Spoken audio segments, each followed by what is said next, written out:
Right now, we're off to Norfolk Island, deep in the South Pacific, home of descendants of the mutiny on the Bounty.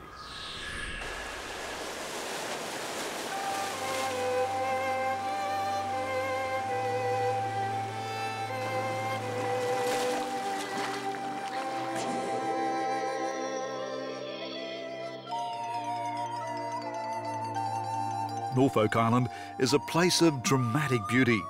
Forests of pines and flowers.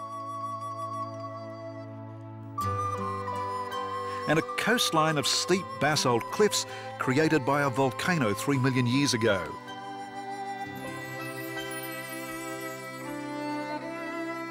Peter Cassidy reckons the best way to explore them is by kayak. Peter, spectacular coastline here, these basalt, this is volcanic remains, this basalt rock, eh? Yeah, in fact, the island's actually approximately 1/3 its original size. Through erosion, it's come down to these magnificent basalt formations that's left here today. You will see some great formations where the lava's flowed and been quenched by the ocean, and we'll see some formations where it forms honeycomb effect on the basalt. And you've given those formations some names, eh? Yeah, there's one called the Bridal Veil. We've got Cathedral Rock, Elephant Rock, some some magnificent rock formations. There's a huge, huge arch of basalt right over the top of us, eh? Yeah, it is. It's really spectacular, and there's actually a magnificent blowhole. If it's in action, mate, you'll certainly get a bit wet. We're going into this blowhole now. That's quite a lot of water, eh? Yeah, it really goes off big time. When you get a bit of swell running, it's really spectacular to see. So if the water's reasonably calm and flat as it is today, this is a tremendous experience. You can get right up close to this basalt rock. Yeah, it is. In fact, I'd say 90% of people I take always say it's the highlight of their holiday.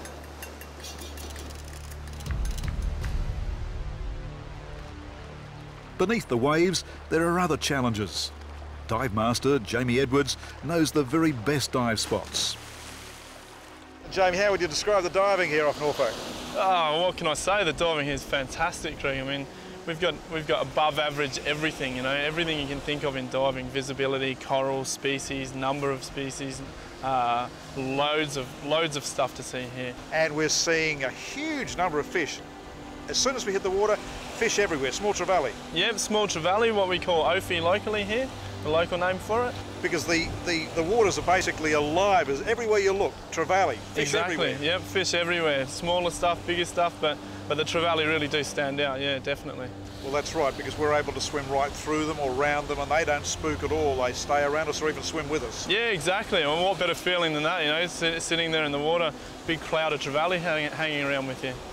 And the corals down here, we're getting a big range of coral everywhere. Well, that really is the outstanding feature on Norfolk diving, is the coral. We have everything: soft coral, hard coral, plate corals, anything you can imagine that's got, you know, you got the tag coral in it.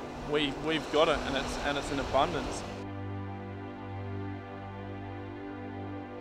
Inland, there's a series of trails through Norfolk's national parks. Luke Adams is my guide.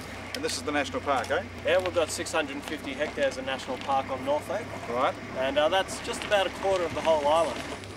And it's also run by the Australian National Parks and Wildlife Service. Right. And they do a lot of the maintenance of the park here. There are lots of native species of birds and plants through here as well, endemic to Norfolk.